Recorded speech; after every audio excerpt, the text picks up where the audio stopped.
The Honorable the President.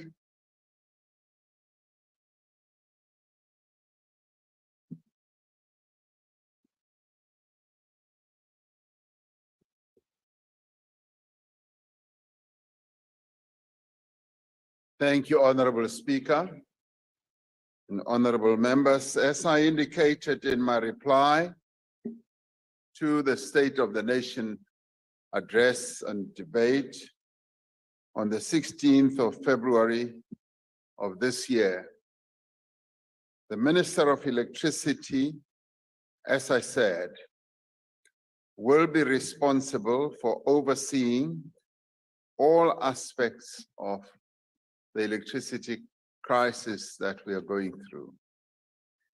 The Minister of Electricity is responsible for driving the various actions being coordinated by the National Energy Crisis Committee to end load shedding as a matter of urgency.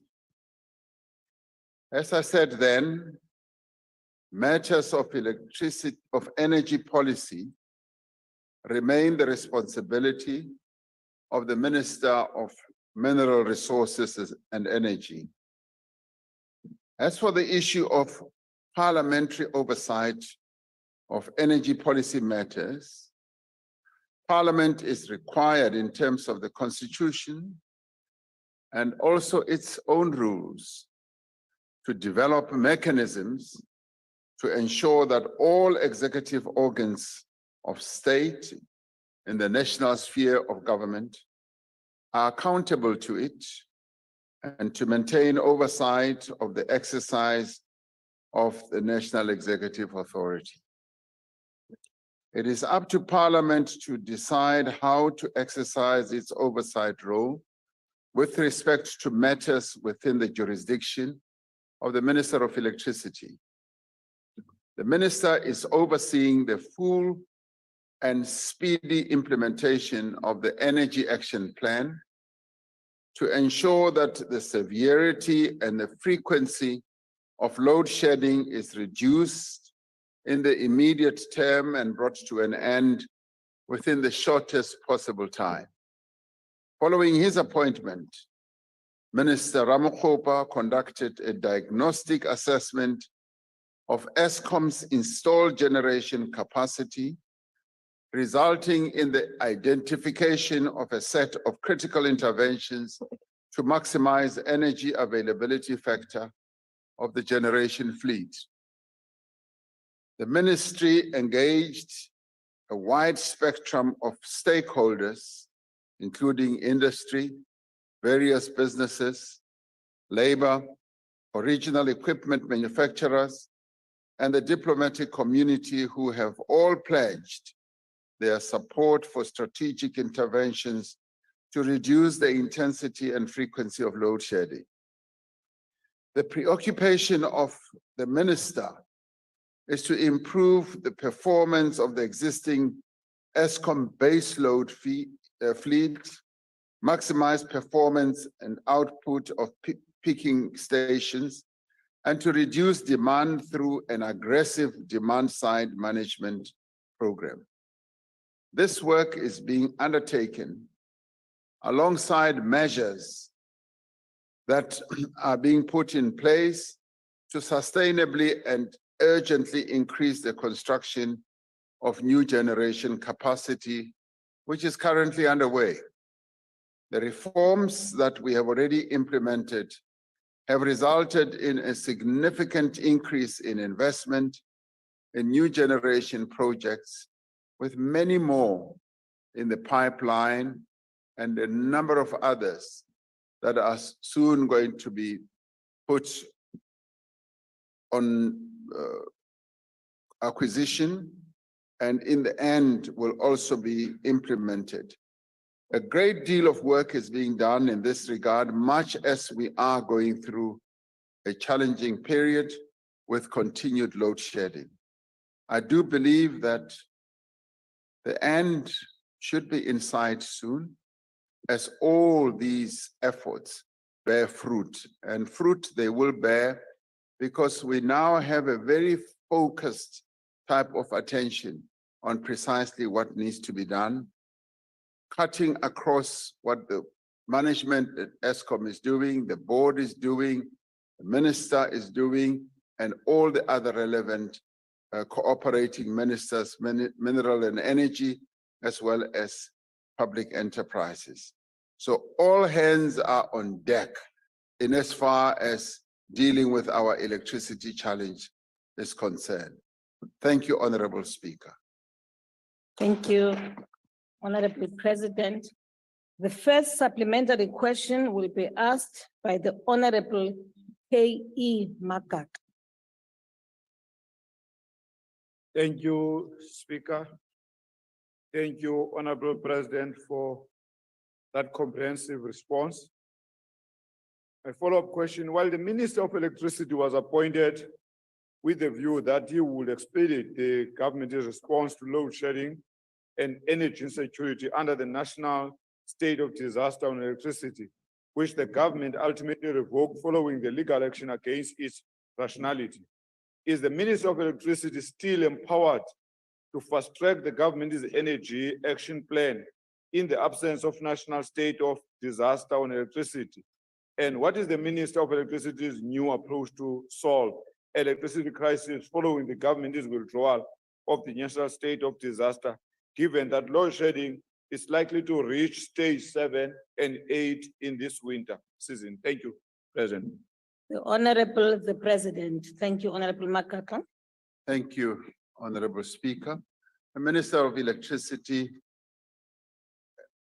has his work cut out, and the finalization, which is due to be announced very shortly, of actually all the mandate matters that he has to attend to, set out precisely what he's meant to do. The issue of the state of disaster was going to be an added tool to enhance the implementation of the address that needs to be given with regard to ending load shedding. And when that was withdrawn, it did not mean that the minister does not have the tools and the capability to be able to do his work. What we have been in the process of doing is to look at the tasks that relate to generation in the Electricity Regulation Act, and those tasks that need to be executed by the Minister of Electricity, and they vary, or they include matters of generation. They also include the identification of the type of energy source that we need, and thereafter cooperating with the Minister of Minerals and Energy for the procurement process, which once it has been procured, the Minister of Electricity will then ensure that it is implemented and deal with matters such as the financial close, and also ensure that once there is financial close and it is implemented, the grid or transmission is ready. And in this regard, we'll also be working very closely with other institutions such as NERSA. And indeed, in all this, he'll also be cooperating very closely with the Minister of Public Enterprises. So if there ever was to be intergovernmental cooperation where we get rid of all the silos, this whole task of dealing with electricity in our country is going to be a great example, because that is precisely what has started to happen now. The cooperation between the Minister of Electricity, the Minister of Mineral Energy, Resources and Energy rather, and the Minister of Public Enterprises is precisely what we want to see in government, where all the silos are broken down and the ministers work in a very cooperative spirit, and that is exactly what is underway now. So the Disaster Management Act process was going to be an aid, an enabler, but that having been foregone, other various instruments of a legislative nature are in place to enhance the work of the Minister of Electricity. Thank you, Honorable Speaker. I thank you, Honorable President. The second supplementary question will be asked by the Honorable W.J. Boshoff. Honorable Speaker, thank you very much, and Honorable President. If I read the question correctly, it actually consisted out of two elements. How will you, the Honorable President, convince the public that the location of the Minister of Electricity in your own presidency is not an attempt to shift oversight on energy policy away from Parliament? And then something about timeframes. Now, you said that Parliament should actually devise its own mechanisms for oversight, but just last week, your own governing party voted down an attempt to provide exactly such a mechanism. So I would like to know what is the actual plan that would be acceptable then? And in addition to that, I would like to know, you appointed the minister about what he should do. And yet, even today, you told Order, this you have house. exceeded your time for your question. Okay, thank you. Thank you. I don't know if you did raise your question, but Actually, I would just like the president to answer the original questions. How are we going to, what measures will be acceptable to him and the governing party? Thank you. The Honorable the President. Thank you, Honorable Speaker. I did say in my original response that really it is up to Parliament on how they would like, Parliament would like the accounting process to happen in relation to the Minister of Electricity. We have said very clearly that the executive is accountable to Parliament, and it therefore behoves on this Parliament to work out those mechanisms that would also include accountability of the Minister of Electricity. Locating the ministry in the presidency does not by any means diminish the issue of accountability. Minister Ramaphosa is by no means the only minister whose work is lodged in the presidency. We've got 3 ministers who are accountable to Parliament, whose work is lodged in the presidency. And so therefore, putting the ministry in the presidency, and particularly the minister to be driving the process of the Energy Action Plan from the presidency through the crisis committee that was created, is meant to enhance precisely what work needs to be done. With regards to the mechanism broadly, as I said and I repeat, that needs to be discussed by Parliament, including the matter of the accountability of the presidency. It is my information that this matter is under discussion now in Parliament, and I encourage that that discussion should ensue and Parliament should make its own decisions in this regard. Thank you, Honorable Speaker. I thank you, Honorable President. The third supplementary question will be asked by the Honorable N. Singh. Thank you very much, Honorable Speaker. Honorable President, saying that the Minister of Electricity has his work cut out for him is an understatement. Really, all 3 ministers have the work cut out for them.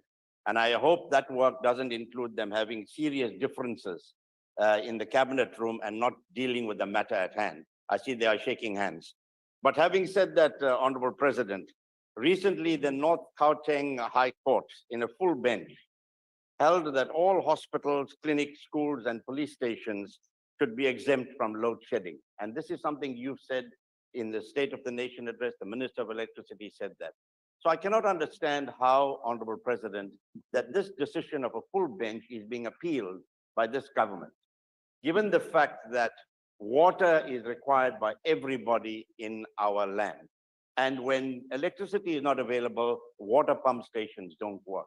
And given that we need police stations, we need hospitals, to sustain life, and we need to also sustain our economy. I see Honorable Premier Windy also said it'll be too costly. Now, can we put a cost to these vital things that the society requires, Honorable President? Thank you. Thank you, Honorable Singh. The President. Thank you, Honorable Speaker. Yes, the court did take that decision. And clearly, the view that we've taken in government is we do need to deal with the practicality of that decision. Because the whole process of load shedding is really to manage the grid.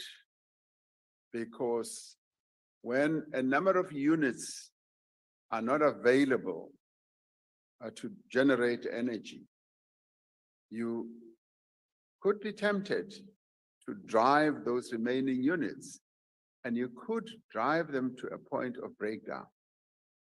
And you therefore need to manage it. And so the engineers tell me that you need to limit them overheating. I use a colloquial term.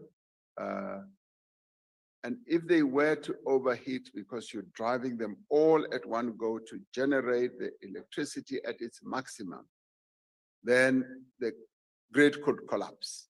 So you therefore need to feed the electricity in a number of areas on possibly a sequential basis, and switch off other areas and switch other areas on until you reach a stage where all units are then able to give you the electricity we need.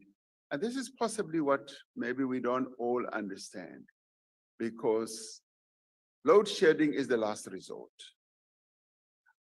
If we ever wanted that there should be no load shedding, the grid would collapse, because a number of units, for reasons that we have dealt with, are not at the time available. And as we speak now, the availability factor for electricity has gone down below 50%. So much as we want that electricity must be generated for all and sundry, all at one go, it is just practically, engineering-wise, not possible.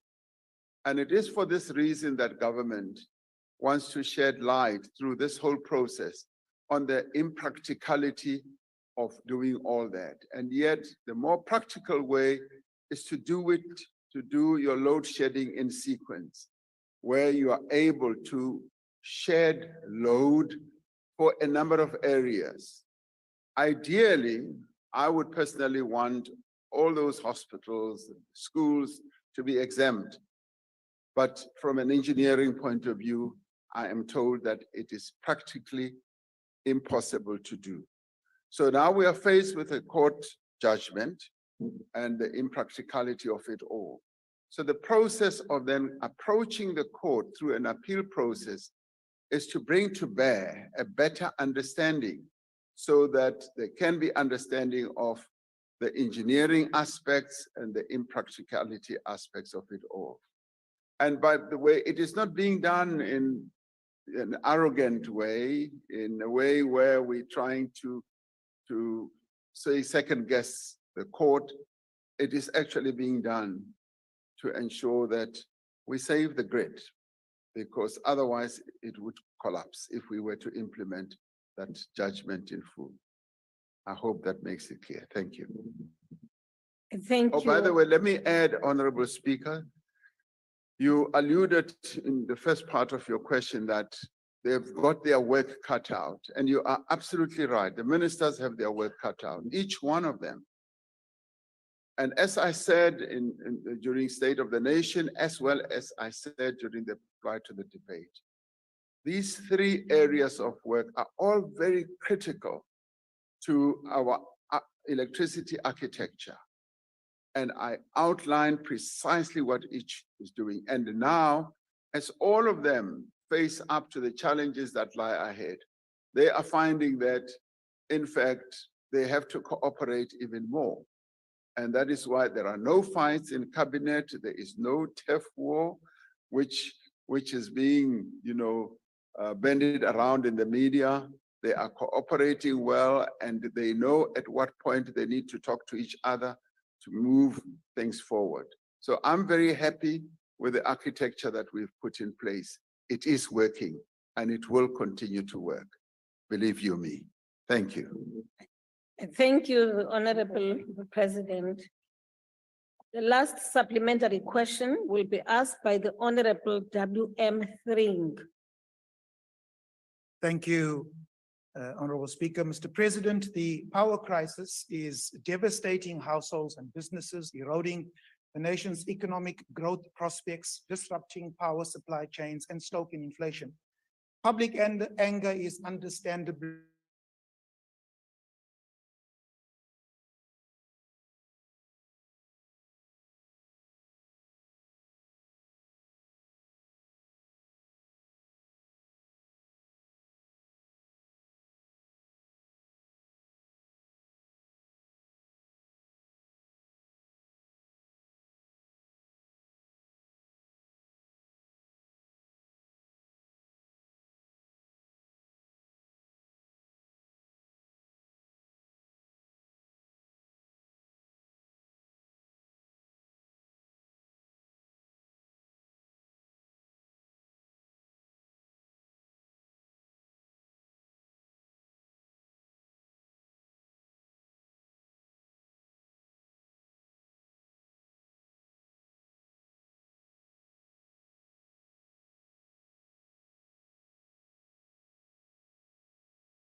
Units of Kusile, which has collapsed.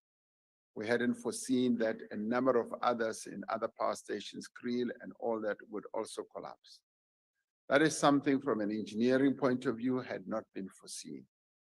But the measures that we've been putting in place, as I said in our energy action plan, was to embark on new generation. New generation is underway right now of a variety of sources.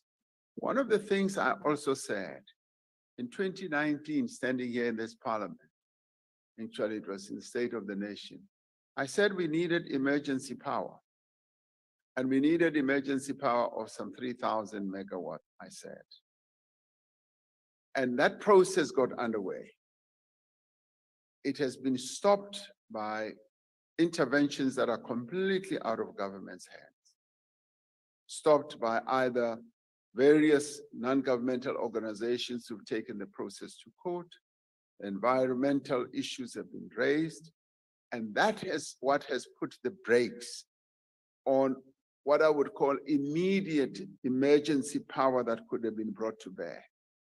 And I still say today, what South Africa needs right now is emergency energy that we can bring in. Other countries have done so, and I've been to a few countries on our continent They have done so. They brought in ships that are able to generate energy and immediately solve their energy challenges and problems.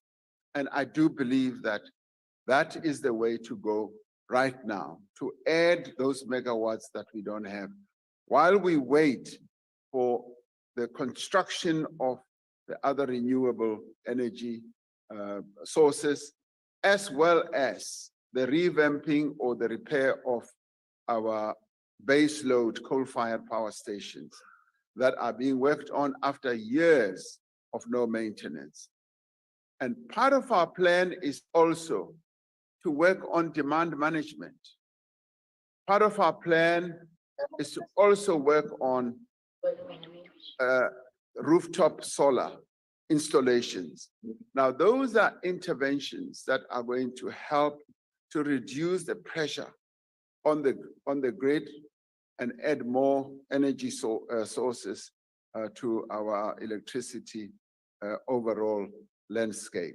So those initiatives, which have been validated by many, are underway. We're repairing our power stations, we're maintaining them. And when you maintain the power stations, you have to take it out of the grid. And sometimes it goes on for much longer than you wanted. So we're dealing with big machinery here, and we're dealing with suppliers that are big original equipment manufacturers that manufacture for the whole world. And they don't wait in line just for South Africa. So when we have a generator that is broken down, we wait in line.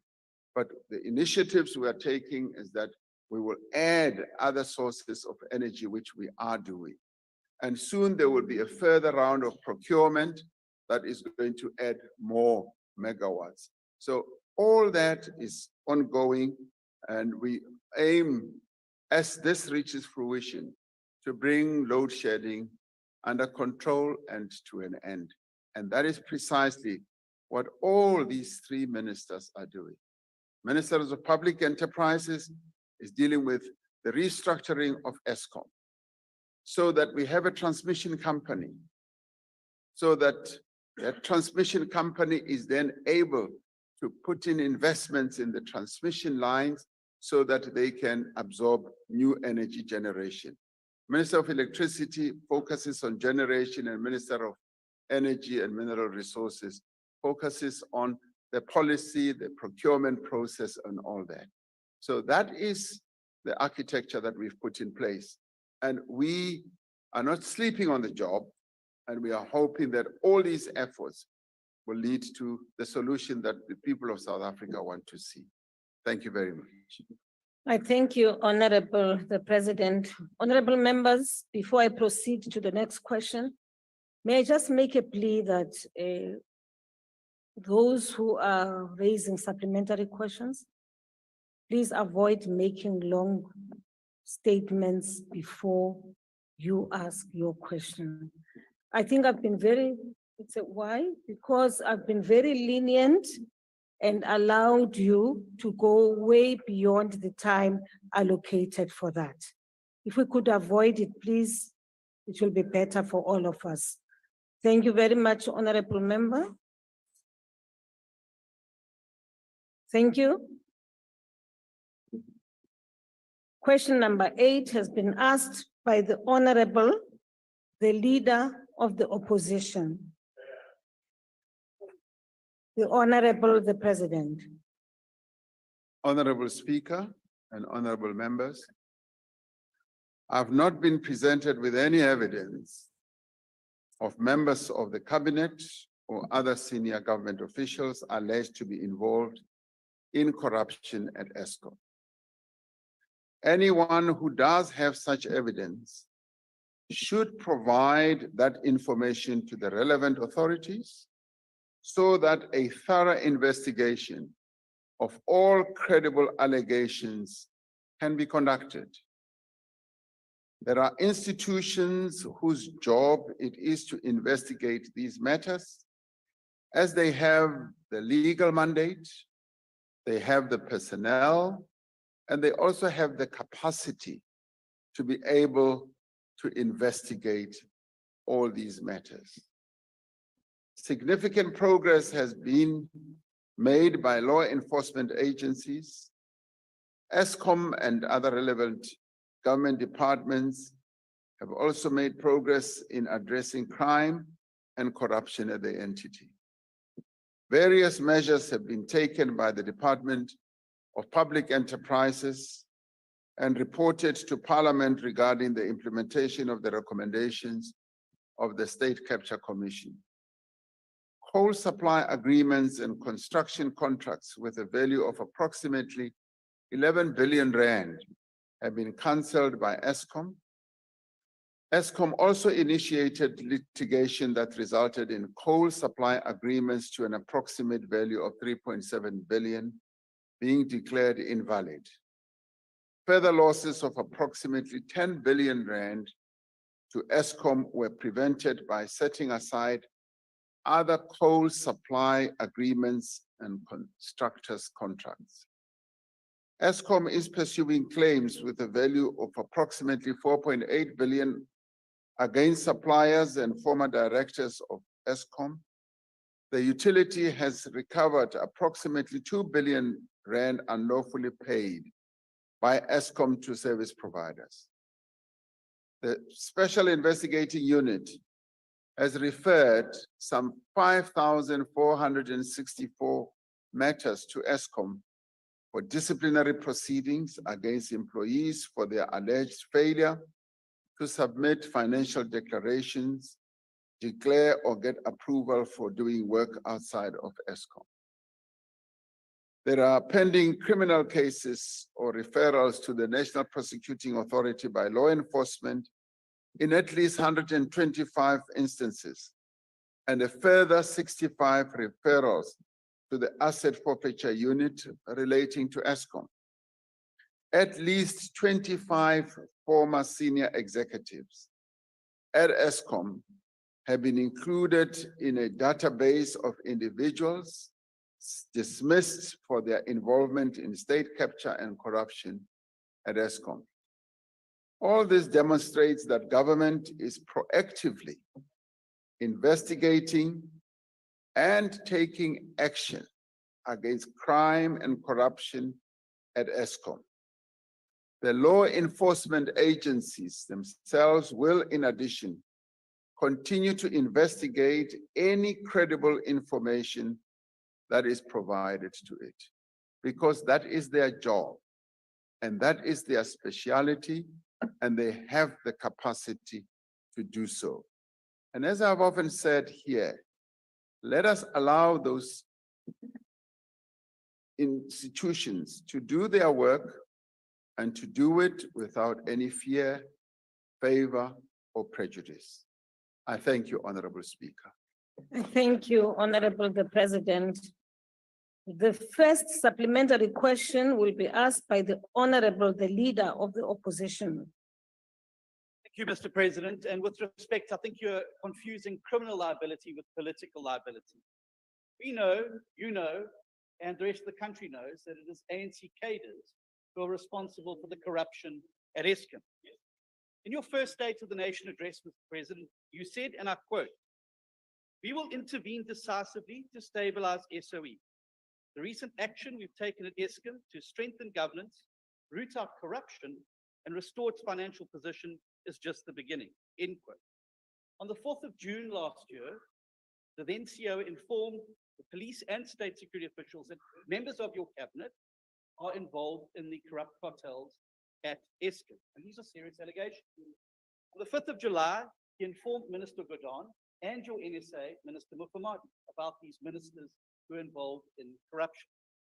Yet it now appears that you have done absolutely nothing in your cabinet to hold these individuals accountable. We cannot sit here while R1 billion a month is being looted from ESCOM, and you're trying to go after the small fish when the big fish are sitting around your cabinet table. Mr. President, why have you not made any efforts to identify who those cabinet ministers are and hold them accountable? Thank you. I thank you, Honorable Member. The Honorable the President. Thank you, Honorable Speaker. Honorable Steenhuisen's last word is quite instructive because he says, I should identify. The identification of anyone with regards to, say, criminal activity and corruption has to be done through an investigative process. Someone, an institution has to investigate that. And I could easily say, Mr. Steenhuisen, you stole my other beautiful tie yesterday. But someone has to be able to say, somebody has to be able to say, let us investigate whether indeed Mr. Steenhuisen stole the president's beautiful tie. Because if I go on just a whim and the story that, yes, you stole my tie without the evidence, without corroboration, without the investigation, then I'm flying on very thin ice. Because in the end, it's a beautiful tie. In the end, the process of investigation involves those agencies that are well adept, that are well capacitated, whose job is to investigate. And we as politicians can deal with whatever rumor. And it's very easy to make a rumor that so-and-so or an allegation that so-and-so is involved in this and that. But where's the evidence to back that up? And that is why in my initial reply, I said, those with evidence, those with information, those with full knowledge must go to the investigation institutions. They must go and report there. And that, I'm very interested. I'm very interested, just as interested as I would be if I hear that you've stolen my tie. I would say, yes, let that be investigated. And that's precisely what I'm also saying here and now, that if there is any information that anyone in the executive has been involved in corrupt activity,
don't need the police.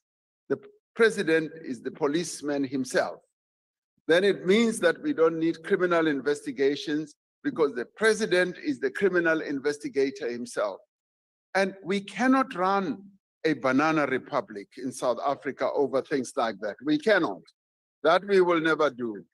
So, and I repeat, anybody who has information, who has evidence about anyone, be it a cabinet minister, be it whoever, should come forward and put the information before the law enforcement agencies, and they must then investigate because they are the ones who investigate these matters. So, Honorable Speaker, I must say with respect, I'm not able to help Honorable Steenhuisen in this regard, the identification of people who might be involved must be done by the police and not by someone who does not have the capability or the expertise to do so. Thank you, Honorable Speaker. Thank you, Honorable President.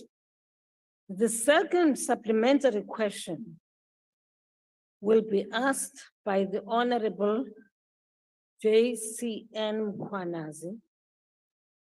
What's happening there, Honorable Member? Take your seat. Then exit. Honorable Mkhwanazi. When we play.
Regime, and this is a threat to our democracy. Thank you, Honorable Speaker. Thank you, Honorable Mkhwanazi.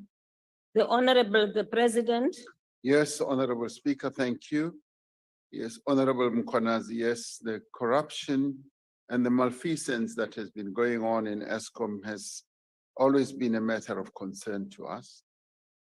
And a great deal of work has been underway, as I alluded to in my original response, with a number of people being identified, a number of them being arrested, being charged, either being disciplined or dismissed, and with monies being claimed. We are committed as government to assist Eskom as much as we possibly can. And to this end, we've set up teams that are currently busy investigating all acts of malfeasance. And there has been a great deal of progress in that regard. And on top of that, we've also bolstered our efforts to protect the nation's assets with regard to Eskom by deploying soldiers who are protecting our infrastructure installation at various Eskom power stations. So our focus is to reveal and unearth all these acts of malfeasance. And that is a process that is ongoing. There are teams that are led by top investigators that are doing this work as we speak now. And we continue to want to add more so that we strengthen their capabilities, so that we leave no room whatsoever for those who have been involved in acts of malfeasance, whether they are inside Eskom or even outside, whether they are suppliers or providing any service to Eskom. So that is precisely what we have been involved in. Hence, the success rate that has been made to have more than 5,000 cases that are being investigated and with their participants being involved means that work is being done on an ongoing basis. And I think that is what we should be pleased about. Now, this is a complete departure from what happened in the past. In the past, we either never heard about acts of corruption inside of Eskom, and wrong things were happening. Now we hear about them, but we don't only hear about them, something is being done about them because of all these acts that are taking place of getting people arrested and getting assets reclaimed and monies being paid back. So progress is being made, and I have a firm belief that we will continue to make progress in this regard. Thank you, Honorable Speaker. Thank you, Honorable the President. Sorry, the third supplementary question will be asked by the Honorable A.M. Sheikh Imam. Thank you, Honorable Speaker. Mr. President, Mr. Derater has made a whole lot of allegations, but to date, despite numerous requests almost from the entire world, no evidence has unfolded thus far, including where he advised us that he informed Minister Godan, and I know you to some extent did respond earlier. Did Mr. Derater ever draw your attention, Mr. President, to any acts of corruption in ESCOM? And or did Minister Godan draw your attention to the statement that Derater makes that he informed Mr. Godan that there's high levels of corruption and senior politicians are involved? I'm asking that so that the public can get a clearer picture whether there's any truth in what we are hearing or not. Thank you, Mr. President. Thank you, Honorable Sheikh. The Honorable the President. Thank you, Honorable Speaker. We have always spoken very publicly and broadly about acts of corruption that have been ongoing in ESCOM. Apart from what has been in the public domain, what was unearthed through the State Capture Commission just added to the stories and the narrative.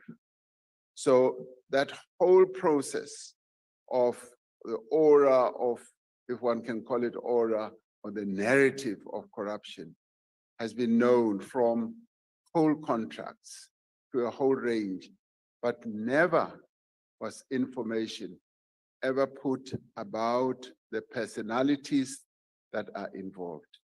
And hence I say, the process of identification of all that is a matter that should be fully put before the law enforcement agencies. It should be properly investigated so that those who are involved should then be identified and dealt with. The Zondo Commission dealt and identified a number of names, but also felt that further investigation needs to take place. And in this case, where there is identities of people, we say, bring them forward, let those be investigated, and let's have a measure of finality over this. Thank you, Honorable Speaker. Thank you, Honorable the President. The last supplementary question will be asked by the Honorable NLS Wangwa. President, thank you very much. Thank you very much, Madam Speaker. You're reminding me of your former colleague, your predecessor rather, who used to come here and say, evaluate his PDP, can be. Sorry, I didn't hear that. Former President Zuma used to say, evaluate his PDP, can be. You said you also can't evaluate his PDP. President, the fact of the matter, going back to the North Gauteng High Court judgment, we took you to court, by the way, and we won again. And I think what is important, President, is that it is especially the part where the judgment found that there had been repeated breaches by the state of its constitutional and statutory duties. And these breaches infringed the citizens' rights to healthcare, security, and education. The fact of the matter, President, whether it says with regards to the allegations made by the rate of R1 billion, or in the past where there was an overpayment of suppliers at ESCOM to the tune of R4 billion, or whether it's the coal contracts, whether it's the evergreen contracts, corruption is endemic at ESCOM. The question we want to ask is, should we then not get a firm commitment from government to say that some of the monies recovered in the fight against corruption at ESCOM, including the revenue overruns that we get almost on an annual basis for the past 2 years, should be used or will be used to ensure that hospitals and police stations and schools are provided with alternative sources of energy, so that you don't have hospitals like Corridor Hospital in the Eastern Cape, where they can sit with a malfunctioning generator for 2 months and some do not even have a generator. Thank you, Chair. Thank you, Honorable Member. The President. Thank you, Honorable Speaker.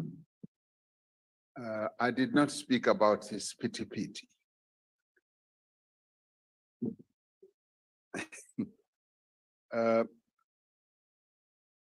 Revenue that is raised by the government, as well as monies that are claimed and returned to government, are obviously managed by Treasury. And Treasury, in managing the funds of the nation, has to take into consideration a whole range of matters. And primary in their consideration is the welfare of the people of South Africa.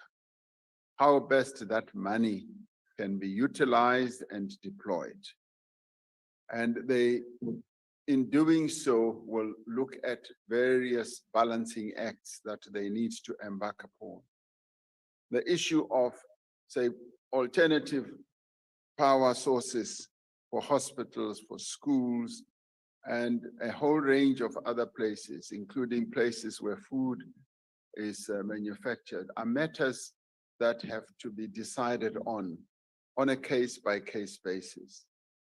It has to be what you need to take into account, how much power does a hospital need, and what type of, say, alternative source of energy does it need.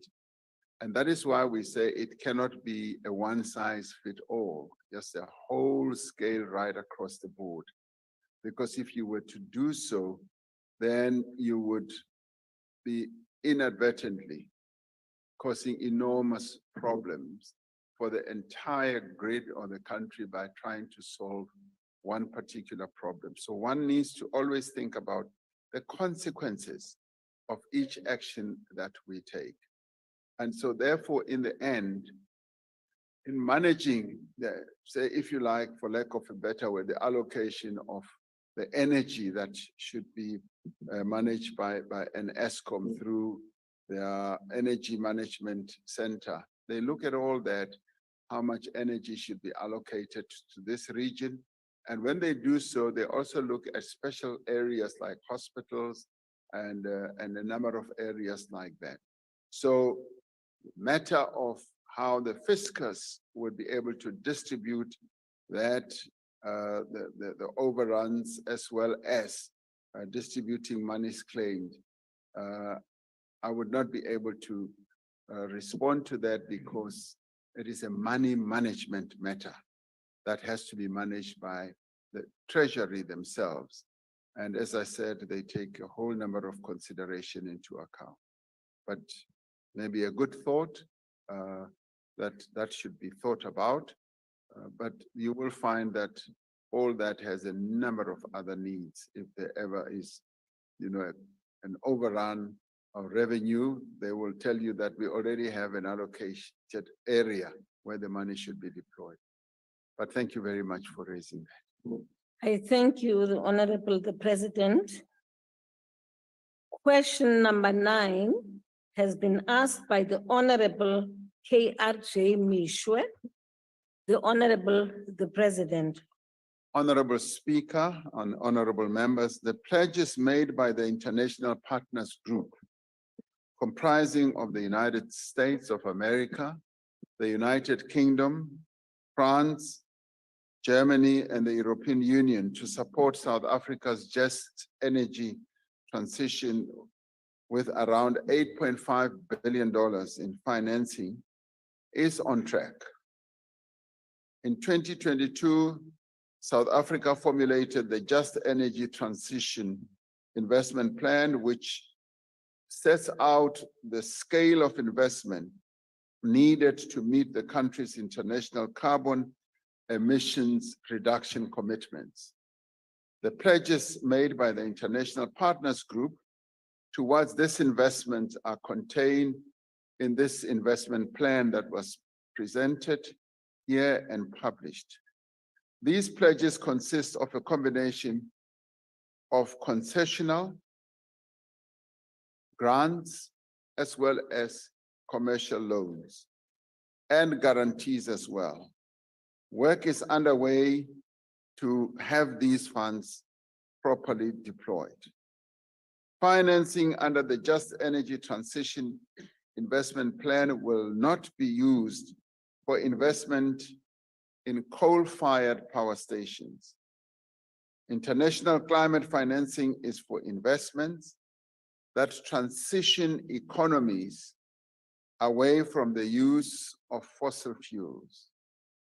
The bulk of the financing is for the energy sector, including the decommissioning of those power stations that have reached the end of their life.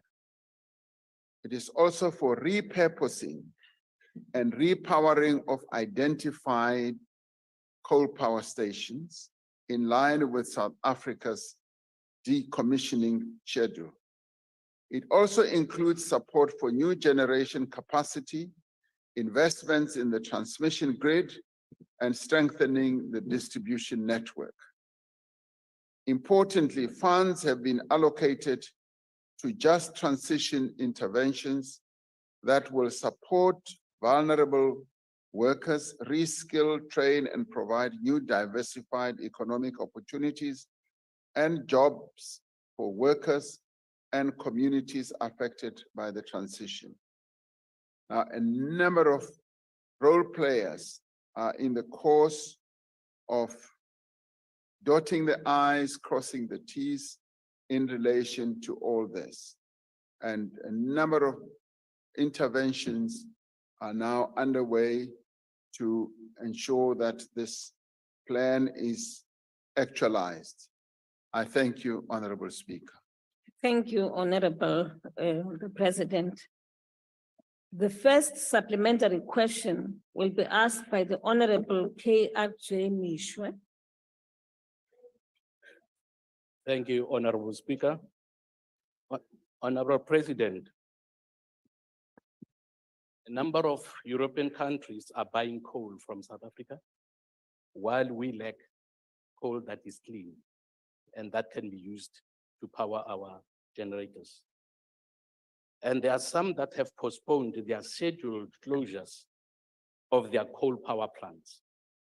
This, while South Africa is steaming ahead with decommissioning our coal power plants to appease leaders that are disregarding the devastating effects of load shedding on local businesses and costing our economy thousands of jobs that also leads to poverty. My question to you, Mr. President, is whether you know any European country that has been coerced or instructed to transition much quicker. And for me, the word much quicker is telling, much quicker from relying on coal plants, or did South Africa volunteer to take that risk that we believe will have devastating effects on our economy? We know that China, that is by far the largest coal consuming country, accounts for 53% of global demand. And India is the second coal consuming country. Are they also being told to transition much quicker, as South Africa has been told to transition much quicker? Thank you. Thank you, Honorable Ndate Mishwe. The Honorable the President. Thank you, Honorable Speaker. Honorable Mishwe, we were not told. No, we were not told. Thank you. What the process we've been involved in. Now you can talk, because now I can listen. We have been involved in an inclusive process, and it did not start a year or 2 years ago.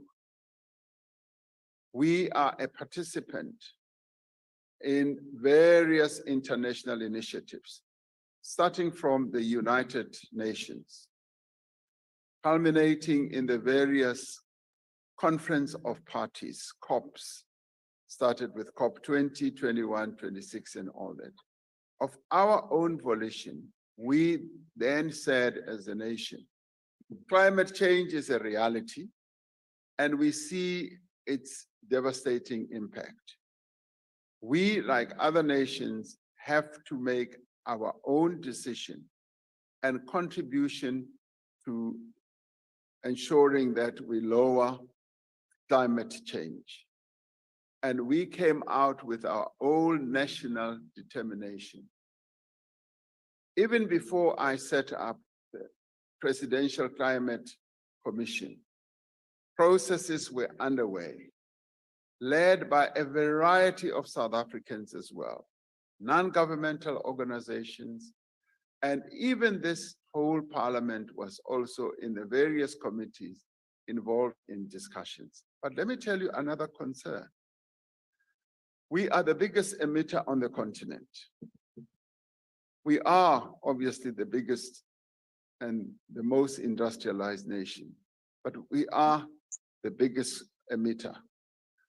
And more than 80% of our energy emanates from fossil fuels.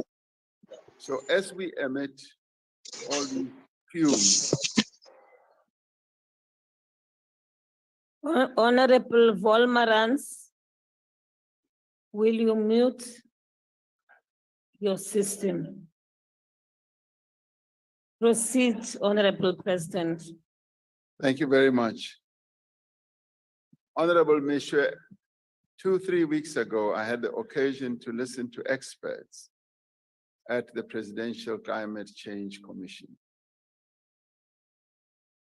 And a professor in health and various respiratory diseases told us the impact of emissions is having on the health of a number of... No, Honorable Member, please take him off. Will you please remove Honorable Volmarans from the system? Order. Man, order. Honorable the President, proceed. I thought for a minute, Honorable Speaker, that you wanted me to dance.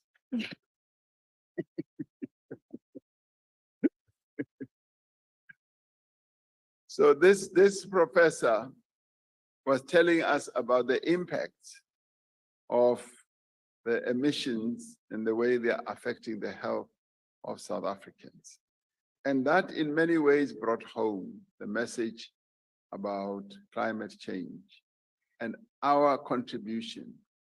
And it's a matter that we may think that we should not care about, but when you begin to think about the many South Africans who are either dying and suffering from various diseases rather, of a respiratory nature, and they then ascribe it to the emissions, we have to sit up and take notice. But apart from that, we have never been compelled to take the decisions that we have taken. We took these decisions on our own volition. But having done so, we have also said we are going to proceed to cleaner energy, and we will do it at our own.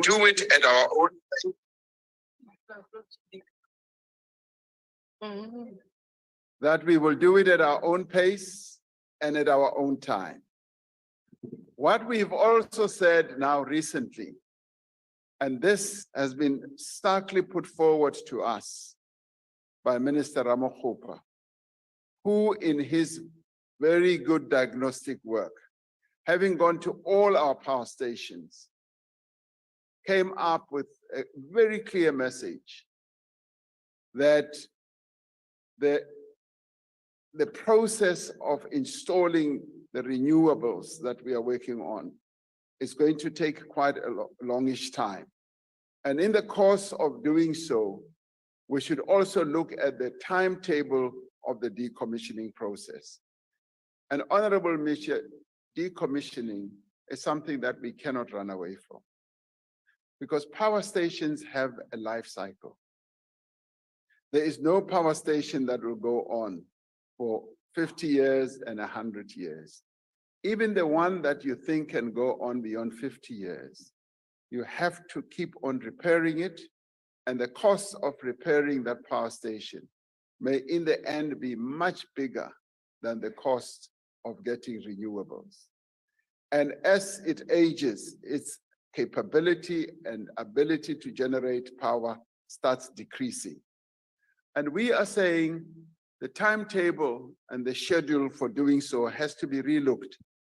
And Minister Ramaphosa has come up with a very convincing story, which is now leading us to saying, let us relook at the whole process of decommission without abandoning our commitment to move to cleaner energy.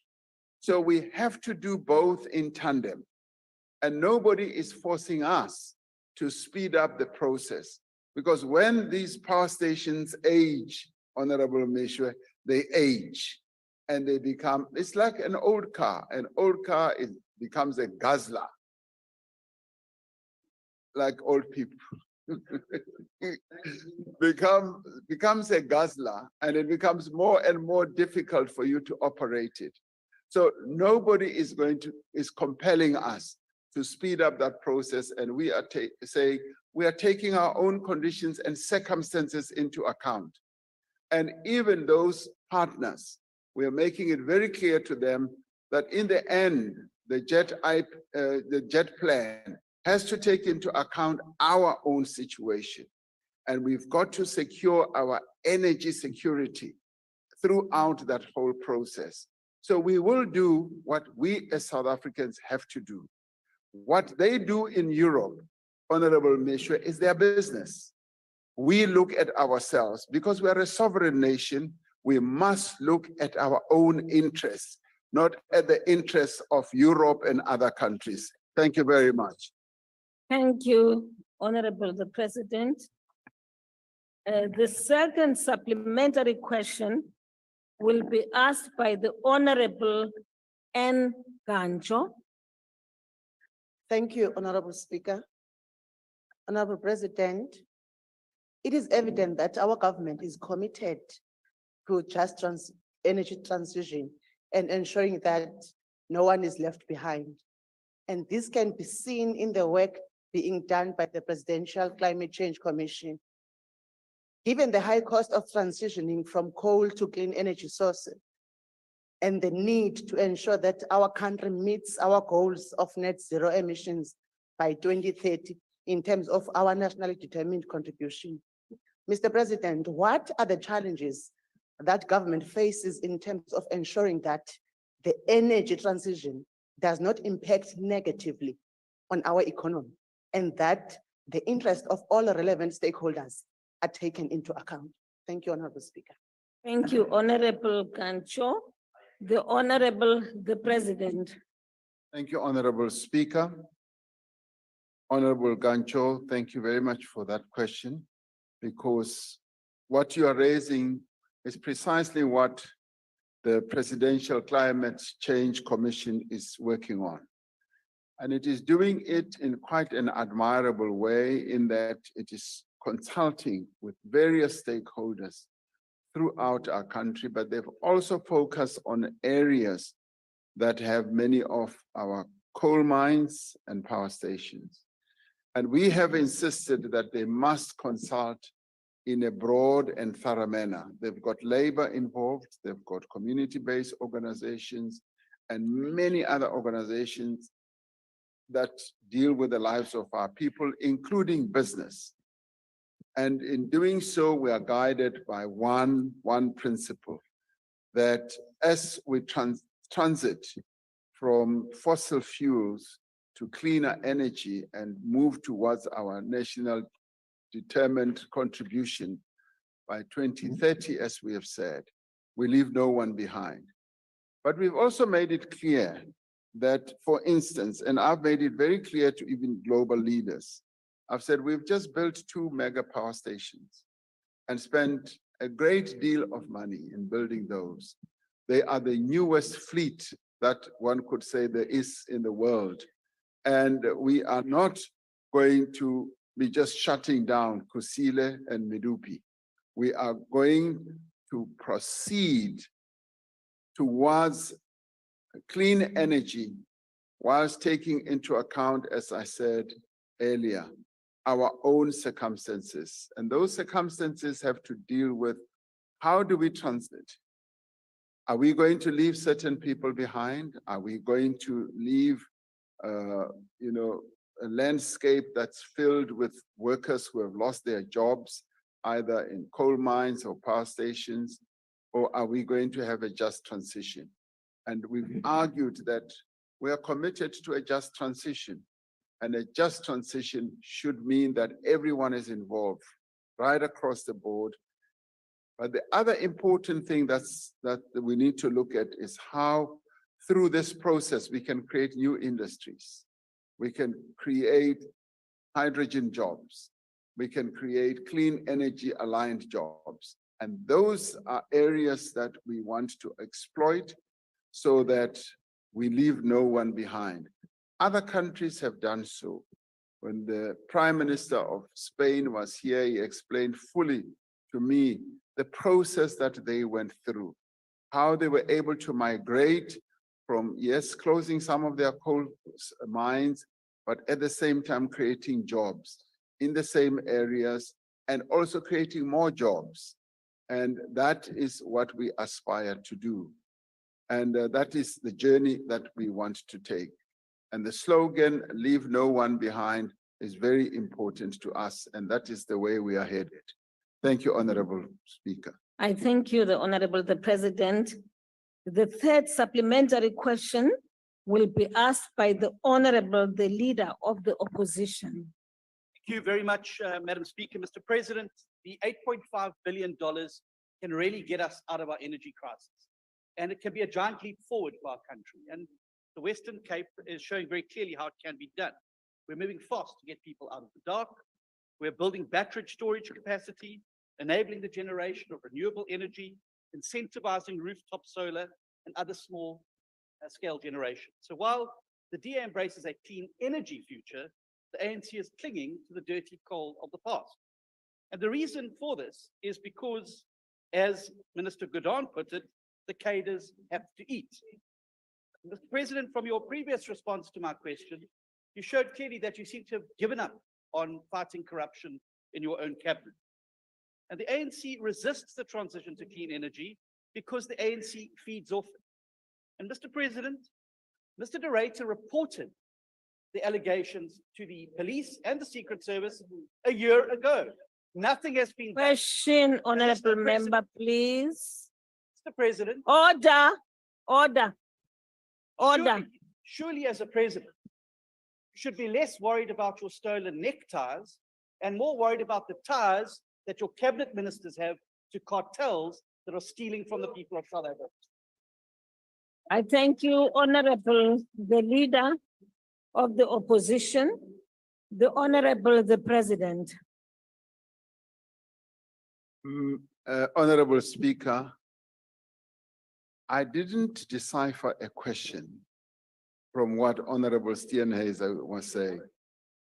He was making a statement. So I didn't hear a question. Now, clearly, because he is playing to the gallery and making political speech from a matter that we should be dealing with very seriously. Climate change is a reality. What has been put forward by either Mr. De Ruyter or whatever we have said, come forward and table the real evidence. Put it on the table. And from what I also heard from the police and what I heard from the investigation unit as they replied to some of the questions, and they seemed to have said, from what I heard, that they have not been favored with the full information. So if there is full information, incidents, names, occurrences, and all that. That should all be put forward. And once it is put forward, I am absolutely certain that those matters will be investigated. I really could not for the life of me see why they cannot be investigated. So I want to repeat, whatever information there is, participation in all these activities by whoever should be brought forward in the detail that is required. And once it is put forward, it should then be investigated. I heard that when asked questions, he then desisted from even putting forward the sharp end of the information that he seemed to have. And so that information should now be put forward, now that we know that what he has said, and once it is put forward, I'm sure it will be investigated.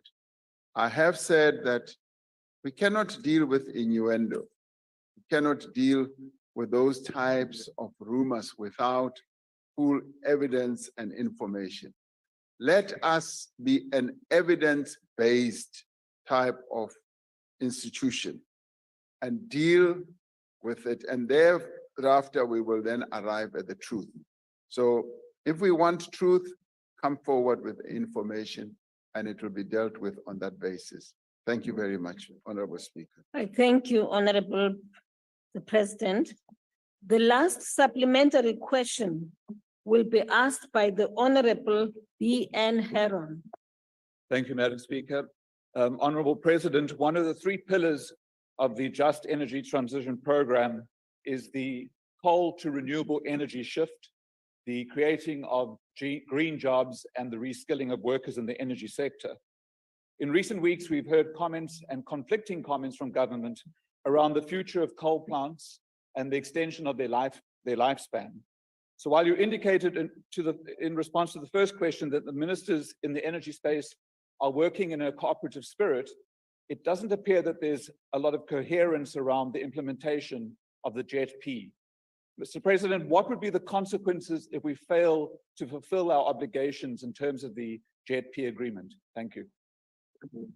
I thank you, Honorable Member. The next, the Honorable the President. Honorable Speaker, the JET-P initiative is the first of its type in the world.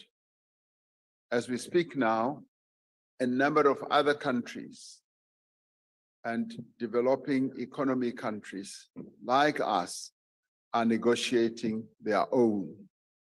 So we were the first of the blocks, largely because we realized the seriousness that we needed to have in addressing climate change, crafted a clear plan, which was presented to our partners, and they found it quite attractive and decided that they are going to support South Africa in transiting to a clean energy dispensation. And this we found very favorable, and they were able to put resources on the table. We insisted that we should have grants, and largely because much of the damage to the climate is not solely the responsibility of South Africa. Much of it was done by northern country economies. So that is where the grant portion comes in, the concessional loans, which would come at really beneficial interest rates, and thereafter the loans themselves. So that we were able to arrive at a deal, as it were, with all these. It's a great boon to South Africa because it brings enormous resources. It's not every day that you are able to pick up $8.5 billion. And if you deal with the exchange rate today, it's a great deal of money that would do what? Be invested in our country, some of it being grants, being invested particularly in areas which are going to be greatly affected, but more importantly, to strengthen the transmission, because our transmission requires billions and billions of rands. Now, if we are not able to finally close that deal, it basically means then we lose that investment that could have come our way. And some of it is going to come through private sector companies, some of it through development institutions, finance institutions, working together with our own development finance institutions. So we then lose a resource of funding that could have been made available. And I look more at the grant side as well as the concessional loans, which is cheap money that everybody is looking for in the world. We would lose that. Now, we would really have to do things so badly to lose that. And I do not believe that what you perceive as incoherence in government would lead to that. And in fact, there is no incoherence. There would be emphasis laid on certain aspects. For instance, we've now said the decommissioning process we should look at the scheduling thereof. It should not be a decommissioning process that is going to be fast-paced. It must take into account our own circumstances. And talking to that may sound like incoherence, but it isn't incoherence, because in the end, we are saying, and we've always said that we will transit from fossil fuel energy to clean energy at our own time, at our own pace. And some people may find that maybe when we say at our own time, we are disturbing the apple cart, but we are not. Because in the end, we've got to do with taking into account the needs of our people, the requirements of our energy security. And so therefore, we need to be focusing on all these areas. So there is no incoherence. There's possibly emphasis of one area at a particular time. But you will find that, for instance, the three ministers, four if you like, because we have to include also the Minister of Forestry, Fisheries and Environment, who also plays a role in this whole architecture. All of them articulate the same message, and it is a government message. It is inspired by the processes that we've been through. It is also led by the commission that I set up, the Presidential Climate Commission.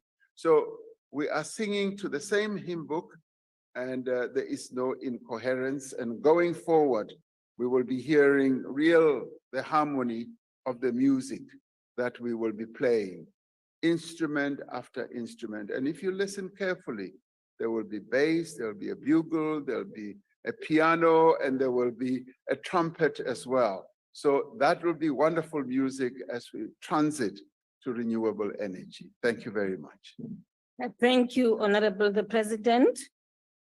Question number 10 has been asked by the Honorable S. Luzipo.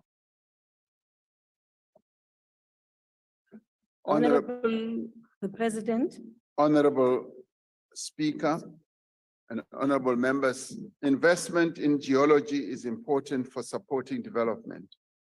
The applications of geology span from minerals exploration, energy security, groundwater security, early warning mechanisms for natural disasters, infrastructure development, and optimal land use. We have accordingly invested a great deal of money, an additional amount of 335 million in recent years towards an integrated multidisciplinary mapping strategy through the Council for Geoscience.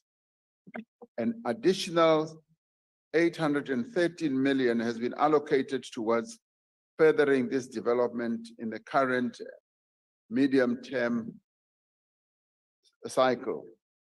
The information collected from this exercise is yielding desirable outcomes. For example, a massive rock type in the Northern Cape known as pebmagnetite has been characterized. There is increasing demand for the minerals found in this rock type to fulfill the just energy transition commitments towards the green economy in our country. This mapping work is done in line with the exploration strategy that was approved by Cabinet last year. Yet, as we announced through the Minister of Finance in the 2020 budget speech, the National Treasury was exploring plans to establish a sovereign wealth fund.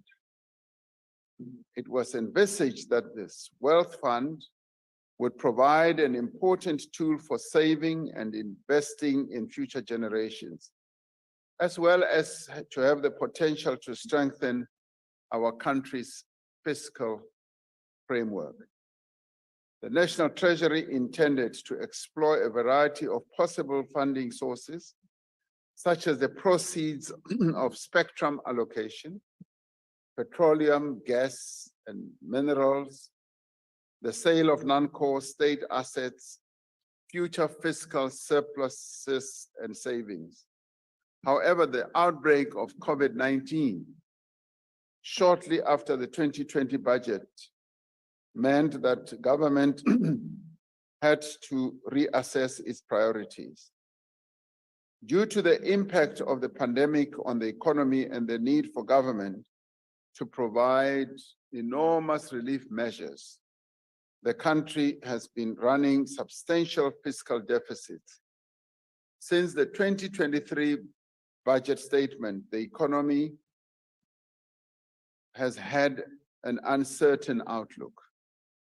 Any decision to move forward with a sovereign wealth fund needs to take into account the current economic and fiscal situation.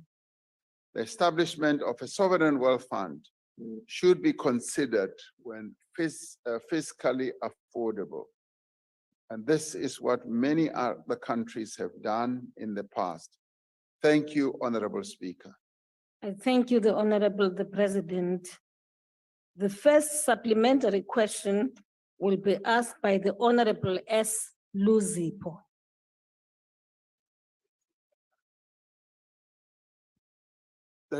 Thank you, Honorable Speaker.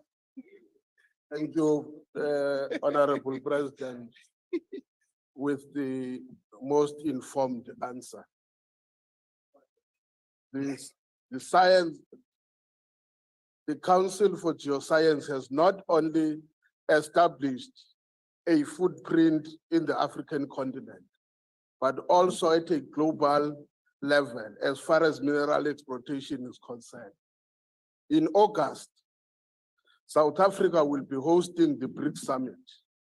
Does the President envisage utilizing this platform amongst others to ensure that CGS enjoys competitive advantage as far as mineral exploitation and mineral exploration is concerned within the BRICS countries? Thank you very much. Thank you, Honorable Luzipo. The Honorable the President. Honorable Speaker, yes, Honorable Luzipo, we will want to use every platform we possibly can to showcase the capability of our geosciences unit and also the endowment that we have as a country.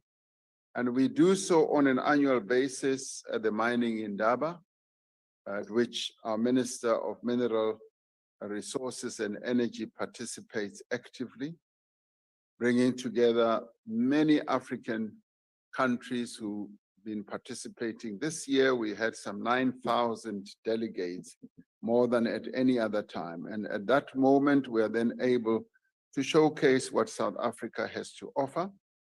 And when we hold the BRICS Summit, we expect that one of the endowments that our country will showcase is our mineral resources, or rather the mineral endowments that we have.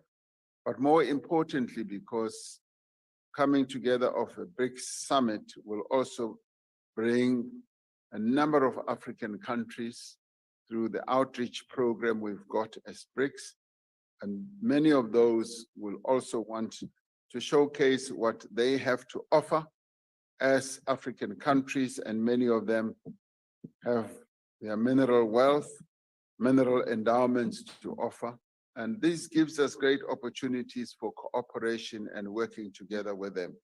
So this is an area that we will want to exploit, but we want to exploit it much more meaningfully and go beyond just extracting rock and dust and move towards how best we can beneficiate those minerals and also lead us in the path of industrialization, where we can manufacture products that will come from the minerals that we extract from the African soil.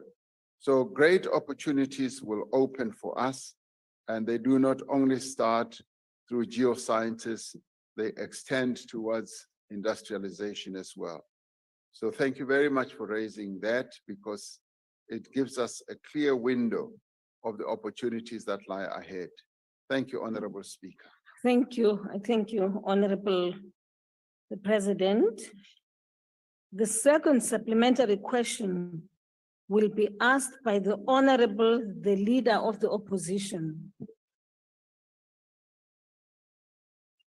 Thank you very much, Mr. President. Mr. President, you can survey, discover, well, we make our own arrangements. In our Order. policy, you make yours. You can survey, you can discover and beneficiate all the minerals on Earth. But if we don't have the electricity, there really is no point.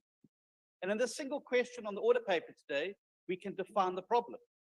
On the one hand, the ANC complains about the ailing mining sector, and in the same question, it speaks of expropriation. It's the same backward thinking of state control that has destroyed state-owned entities, and it has led to load shedding and why we have an energy crisis. And it's exactly this backward thinking that has collapsed the mining sector and destroyed mining jobs in this country. And it's why we have gone from hero to zero in mining, left behind by Zambia and other countries. Mr. President, do you support expropriation of mines? The simple yes or no question. It's not a flip-flop like the ICC. Do you, yes or no, support the expropriation of mines? Order. I thank you, the Honorable Leader of the Opposition. The Honorable, order, please. It's after lunch, by the way. I know exactly what has happened here. The Honorable, the President. Thank you very much, Honorable Speaker. I just don't know where this question has come from, because, I'm asking you, because we're talking now about exploration. That is what we're talking about. Be that as it may, be that as it may. Honorable members, please. Honorable members, proceed, Honorable President. Be that as it may, we have no policy to expropriate mines. We don't. We see mines as being a very keen contributor to the economic growth of our country. And for that reason, we have sought to pass legislation, which this Parliament has passed, to make sure that there is transformation, there is empowerment of the previously disadvantaged. And that is why the legislation that we have passed to enable Black people, our communities, to become equity holders in mining activity is still a very relevant piece of legislation. So in that regard, we see integrated growth. And I would have wanted you to speak more about how best all South Africans, Honorable Steenhuisen, can participate together in building the wealth of our country, and how those who were previously excluded from economic activity can participate. I am yet to hear you come out very clearly on an issue like that. And in the end, your inability to articulate that even in this Parliament speaks volumes of exactly where you stand. Thank you, Honorable Speaker. I thank you, Honorable the President. The third supplementary question. The third supplementary question will be asked by the Honorable S.S. Zondo. Honored President, considering the lowering carbon emission is at the heart of the global climate change narrative, and that a green economy will mean so much more for people of South Africa, especially poor people who would depend on national resources in rural areas. A green economy is an inclusive economy with decent jobs underpinned by sustainable, efficiency, clean and profitable infrastructure solution for generations to come. Mr. President, given the government's current shortcoming in ensuring efficiency and effectiveness in service delivery, how are you going to ensure that the transition to a green economy meets its desired objectives? Thank you. I thank you, Honorable Zondo. The Honorable the President. Honorable Speaker and Honorable Zondo, the transition to a clean energy economy, which, by the way, will not only revolve around hydrogen, and of course you say green, because it encompasses a whole range of subsets, is going to be driven by the people of South Africa in all their facets. And that is why through the Presidential Climate Change Commission, we are interfacing and interacting with various entities in our communities, in business, and in labor, and united in our quest to ensure that our advance to clean energy is a movement or a process that is going to be inclusive, and that is going to generate economic growth, and that is going to provide all the various services to our people that you alluded to. So we see this process as not only involving government. Government will want to act with all key role players. And we hold a firm belief that when we work together with various role players, there's great success in store for us. And as we move into new sectors of the economy, there'll even be greater success because everyone is well incentivized. We do believe that the new economies, the new sectors of the economy will open space for everyone, unlike what we have had in the past, where certain people were given space and capability to operate. And these new sectors, we will be able to open up enough opportunities for all our people to be able to play their key role in the economy of our country. So we want our transgression forward to make a clean break with our past and open up new vistas, new avenues for South Africans to participate together in a growing economy. Thank you, Honorable Speaker. Thank you, Honorable the President. The last supplementary question will be asked by the Honorable MGE Hendricks.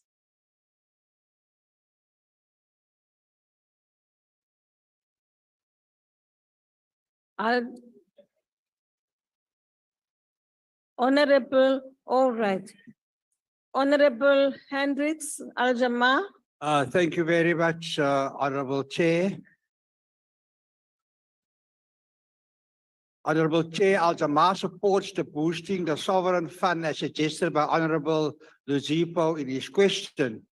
As a member and leader and one of the leaders of the African Parliamentary Network on Illicit Financial Flows and Taxation, this Block's 5-year research has found that 50% of South Africa's gross domestic product leaves the country through illicit financial flows. Will the President, the Honorable President, His Excellency, put plans in place to stop these illicit financial flows and boost the sovereign fund with this windfall to finance the noble objectives Honorable Luzipo has raised in his question to you. Thank you very much. Thank you, Honorable Hendricks. The President. Thank you, Honorable Speaker and Honorable Hendricks. You should know that we have laws and keep developing and sharpening those laws that should prevent illicit financial flows out of our country. But more importantly, the more forward-looking part of this whole question is about setting up a sovereign wealth fund, which the Minister of Finance has addressed, a matter that we all in this government are committed to. We would like to see the creation of a sovereign wealth fund, and we keep looking at various initiatives through which we can have a fund like this created. Successful nations have been able to set up sovereign wealth funds, and some of them have done so through windfalls that they have had either from their natural resources or windfalls from some other economic activity. And we haven't had such, but some have set up those wealth funds by promoting savings amongst their people. And there are a number of ways committed finding ways through which we can do so. We will want to do so to secure future generations' futures, particularly at an economic level. And I speak in great admiration of countries that I have seen having created sovereign wealth funds and how through their various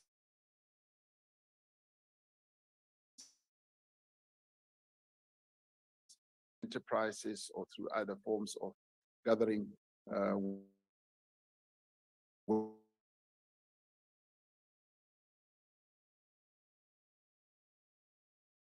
wealth, they've been able to massify their wealth and in the end be able to do a number of great impressive things moving forward. So it is a direction that we are committed in taking. We look forward to the creation of a mega. I thank you, the Honorable President. Question number 11 has been asked by the President. Honorable speech made in the Al Jazeera documentary titled Gold Mafia very seriously. We are committed to preserving the integrity of our financial system in the interest of the broader economy and ordinary citizens. Investigative and regulatory authorities will act in accordance with their mandate, including in coordination with other jurisdictions where necessary to take actions against those involved and found guilty in wrongdoing. With respect to actions currently being taken to investigate individuals who are alleged in the documentary to be criminally implicated, an inquiry has been registered by the Directorate of Priority Crime Investigation to investigate these syndicates and individuals. This investigation is at an inquiry stage and no arrests, as far as I'm aware of, have been made as yet. Details of the steps that are being taken cannot be divulged at this stage without compromising the investigation. At the same time, government is working with the financial action to strengthen and financing of terrorism. The South African Police Detective Service is currently investigating several serious criminal cases that include these offenses. The investigation of proceeds generated by serious crimes like fraud, corruption, tax evasion, customs and excise, as well as narcotics-related offenses, are also investigated across the police service. Government will continue to combat corruption and money laundering in South Africa. It will also do so both through strengthening its capacity or capability to investigate, to prosecute, and to prevent these financial activities, and thoroughly investigate various allegations, particularly those contained in the Al Jazeera documentary. I thank you, Honorable Speaker. I thank you, Honorable the President.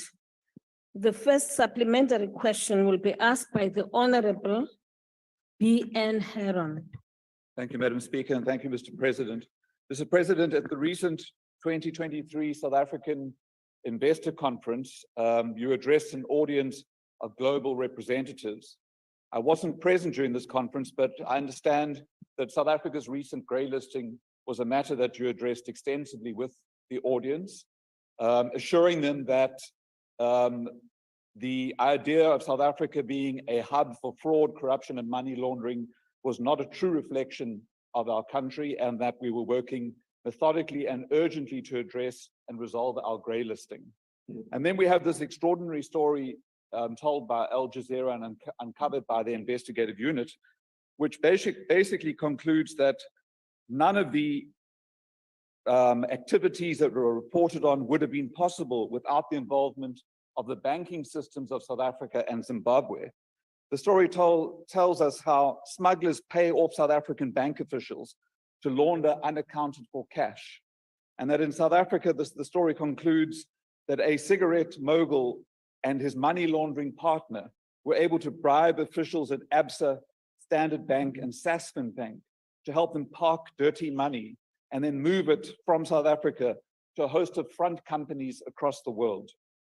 Mr. President, as we address the 8 issues that we must resolve in order to exit grey listing, how will addressing these issues shut down these kinds of criminal activities and really enable us to restore our reputation as a country that is not a hub for these kinds of activities?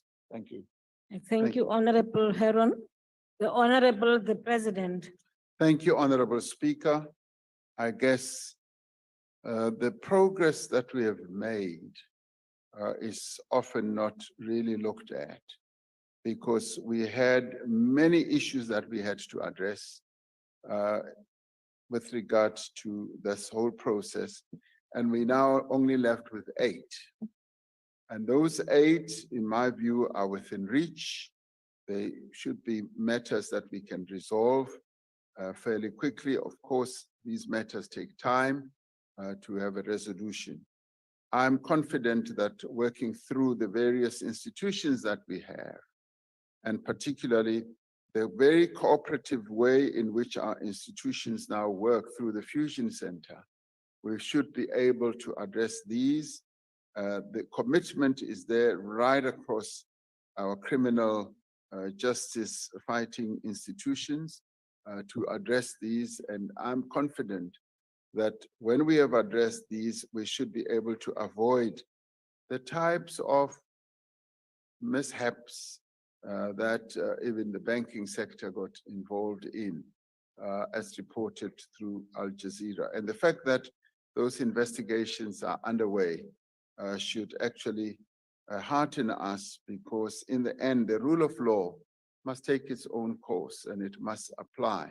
So we are in the process of, if you like, living up to what FATF would like us to live up to, and soon get out of the grey listing so that we can return, our status can return to that of old. And I have no doubt that we will get there.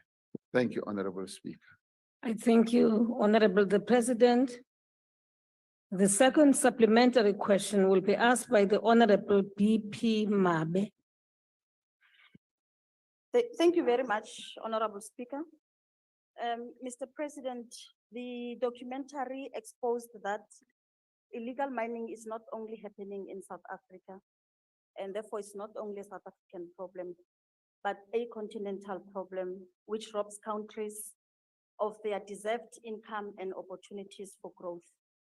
What measures is government taking to ensure that there is a regional through SADC and Continental through AU collaboration to deal with this problem and find a lasting solution. Thank you. I thank you, Honorable Mabe. The President.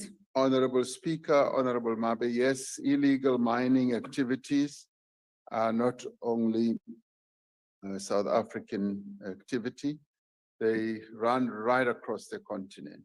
In fact, many countries on our continent are experiencing illegal mining, and in other places, they have found a way of managing it a lot better. They call it artisanal mining, which allows a number of people in various communities, yes, to participate in this industry in an organized manner. And unfortunately, in our own country, it has descended to the levels where it has. And at the SADC level, it's being addressed, and at the continental level as well. And discussions are continuing to take place, and our Minister of Mineral Resources and Energy is involved with his counterparts on the continent in dealing with this matter. It is right across the continent. And of course, the problem is where it takes place through illegal activities. It robs the fiscus and the country of the revenue that should accrue to the people of any country, and in our case, to the people of South Africa. So this is a broad matter, and it involves and should include a lot of cooperation amongst a number of key role players in country and across a number of countries and across the continent as well. So efforts are indeed underway to have it addressed in as proper a manner as it is possible. Thank you, Honorable Speaker. I thank you, Honorable the President. The third supplementary question will be asked by the Honorable, the Leader of the Opposition.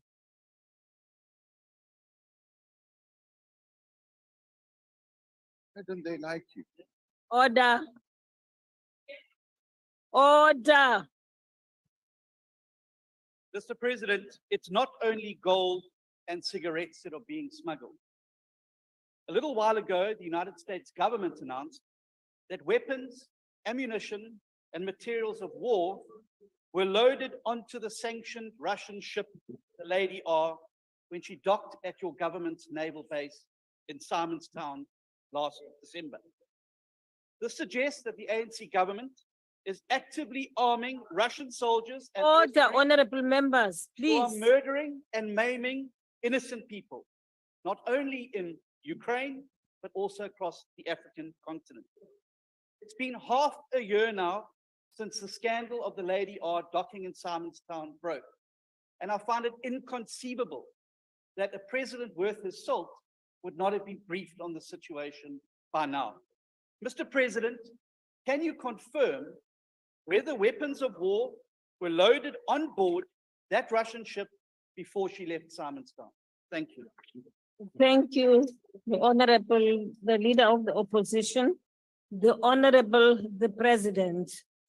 Thank you, Honorable Speaker. The matter, and let me say. Honorable Mr. President. Yes. I'm really sorry. You have a choice whether to respond to this question or not. Honorable members, order, because this is a new question. It is. Honorable members, all that I am saying is this is a new question. So if the president wishes to respond to the question, he will.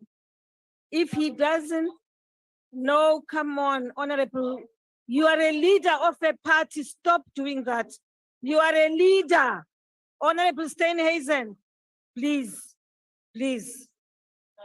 You can do better than that, honestly. Honorable President.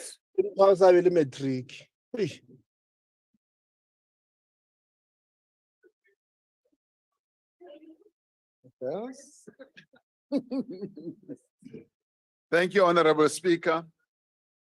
Whilst Mr. Steenhuisen puffs off his anger and is performing, I wanted to say, Ms. Honorable Steenhuisen, Simonstown, it's not what you call your government's Simonstown. It is South Africa's. It belongs to the people of South Africa. No, I wanted to correct you. And I want you to be patriotic and regard installations as important as those as belonging to the people of South Africa. So I want you not to be derisive, and I don't want you also to be as insulting as you are about things and installations such as those. It belongs to the people of South Africa. Having said that, we are all aware of the news that we all became aware of the Lady R, and that whole matter, Honorable Steenhuisen, is being looked into. It's being, no, it isn't. It's being looked into.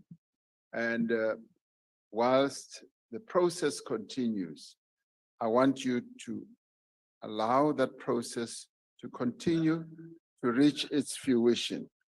I know that you are so keen.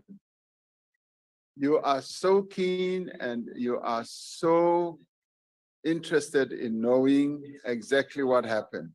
The matter, yes, the matter is being looked into, and in time we'll be able to speak about it.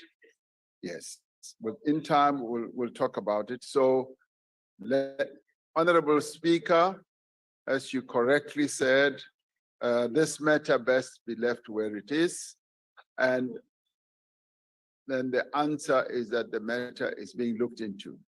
Thank you very much. I thank you, Honorable the President. Order. Honorable members. Order, please. May I have your attention, please? Rule 142(6) states that a supplementary question must arise directly from the original question and the reply given thereto, and may not constitute a new question. And that was the basis on which, Honorable Member, please lower your hand. Because I am on the floor right now and I'm addressing you. Now, if that is the basis on which, Honorable Members, I made the remark which I made, which I believe is correct. Now, you may now raise your point of order, Honorable. Thank you very much, Honorable Steenhuisen. Honorable members, I think it's also going, wait, Lima, Honorable Tlakut. You know what? Here we are political parties with divergent views on every matter for that matter. But what I will not accept is honorable members screaming, and you have a right to heckle, by the way.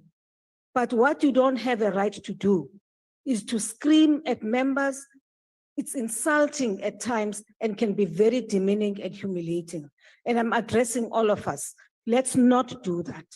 And I was correct to say, Honorable Steenhuisen, I did not expect that from you because you are a leader of the opposition in this house. Please, I am a presiding officer. I am.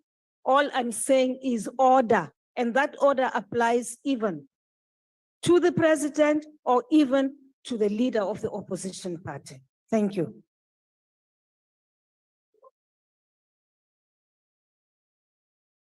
The last supplementary question will be asked by the Honorable E.M. Buthelezi. Or Honorable Shangwa. Thank you very much, Madam Speaker. Honorable Mr. President, at the heart of this is the collapse of intelligence operations in the country. We have seen this before, and every time a new episode arises, it's the clearest indication that there are problems.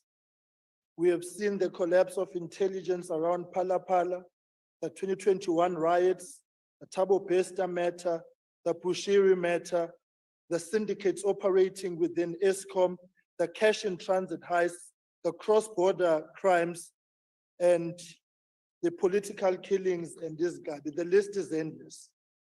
State security resides in the presidency, Mr. President. So this is squarely on your table. So the question then becomes, do you have confidence in the current arrangement, capacity and capability of the intelligence sector and law enforcement agencies to deal with crimes? And if so, on what basis? And if not, what reforms are you prepared to put on the table as a matter of urgency to ensure that we are able to push back on the frontiers of crime? Thank you, Madam Speaker. I thank you, Honorable Sengwa. The Honorable, the President. Thank you, Honorable Speaker. Honorable Sengwa, the answer is yes. I do have confidence, and the processes that we are involved in, which emanated from the report of the Mufhamadi high-level panel and other investigations that we have had, are pointing us in the right direction. And we are in the process of rebuilding, reforming, repositioning our intelligence services. And I'm confident that the many lapses that we have had, some of which you have alluded to, are lapses that will not happen in the future. So yes, I have full confidence that we are on the right path of recovery, of rebuilding. Thank you, Honorable Speaker. I thank you, Honorable the President. The last question has been asked by the Honorable T.N. Motle. The Honorable the President. Honorable Speaker, government's resolve to ensure the safety and security of South Africans is evident through, amongst other things, the significant increase in resourcing of prosecutors and police as announced in the February budget speech. This budget will assist in the recruitment of some 10,000 new police officers to be deployed countrywide to fight crime and additional prosecutors to tackle complex cases of corruption. To ensure that complex and high-level corruption cases are dealt with swiftly and efficiently, special criminal crimes courts have been established in all provinces and are being capacitated with technological tools to allow for virtual testimony and digital receipt of evidence. A review of the anti-corruption architecture is near complete. The review will make proposals for enhancement of our institutional architecture, which includes the proposals for an effective agency to fight corruption. Recent cases mentioned by the honorable member highlight weak border controls in our country, the establishment of the Border Management Agency with border guards who have been given certain peace officer powers will help to address the weaknesses in border controls. Strengthening international cooperation with other countries, including mutual legal assistance and extradition matters, is a priority as we fight against all forms of transnational crimes. The ability of the criminal justice system to respond to criminal activities needs to be complemented by long-term developmental strategies to prevent crimes from happening in the first place and increasing levels of safety in communities. The integrated crime and violence prevention strategy, which was adopted last year, recognizes that the social and economic contributors to crime must be addressed collaboratively by all stakeholders. It also recognizes that our response needs to be integrated and holistic. The 6 pillars of the strategy as approved by Cabinet and as announced are firstly, an effective criminal justice system. Secondly, support to victims of crime. Thirdly, early social interventions to prevent crime and violence. And fourthly, effective and integrated service delivery. Fifthly, safety through environmental design and planning. And lastly, active public and community participation. Honorable Speaker, in putting this strategy into practice, the security cluster is working to improve the efficiency, the responsiveness, and professionalism of criminal justice sector, while mobilizing communities and establishing strategic partnerships to reduce crime and violence. Honorable Speaker, I thank you. I thank you, Honorable the President. The second supplementary question, no, the first supplementary question will be asked by the Honorable T.N. Motley.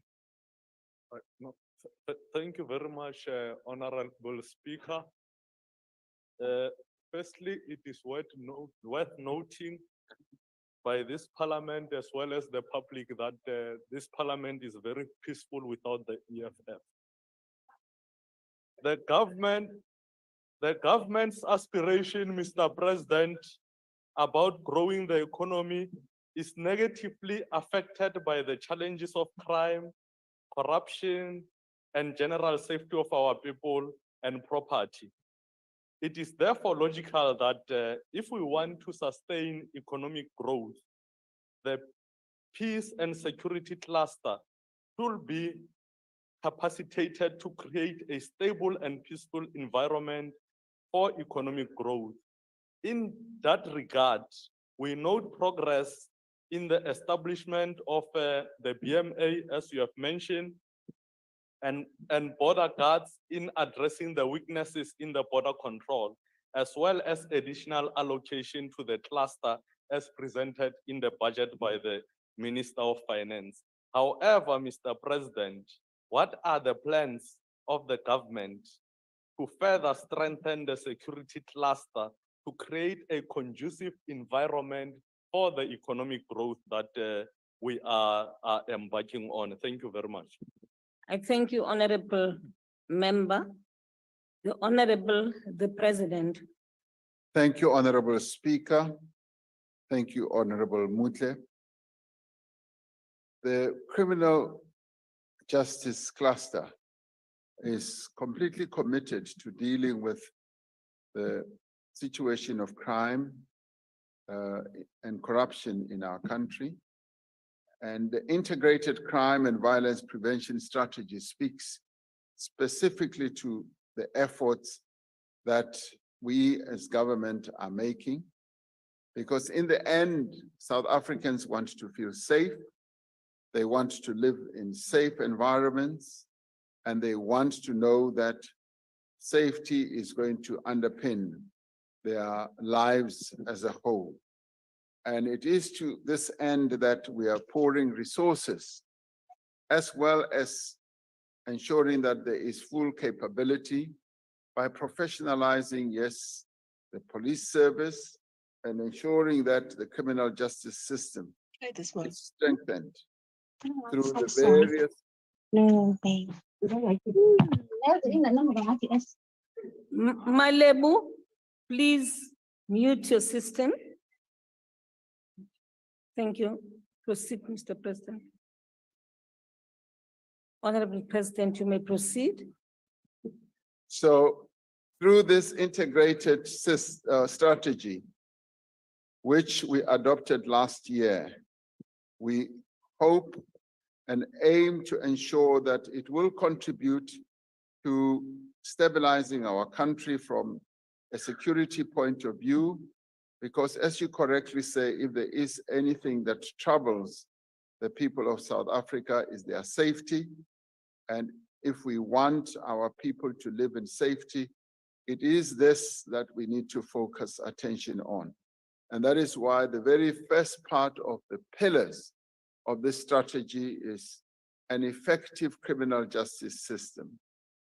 But more importantly, to show the care that our government has to victims of crime and criminality, we say that there should be maximum support to the victims. And we should focus more on the prevention of crime and violence.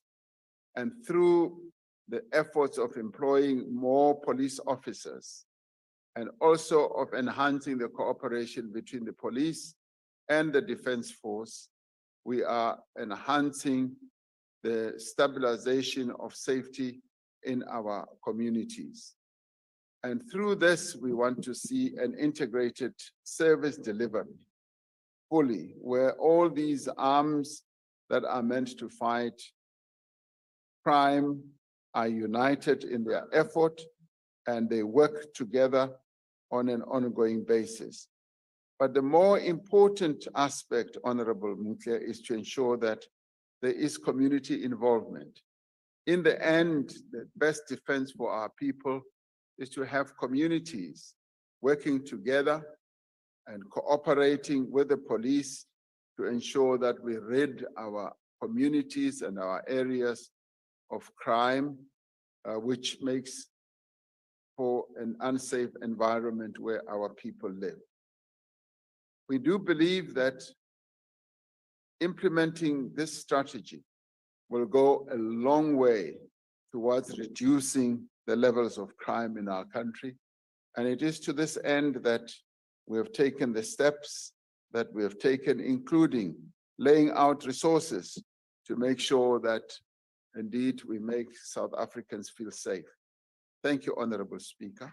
I thank you, the Honorable the President.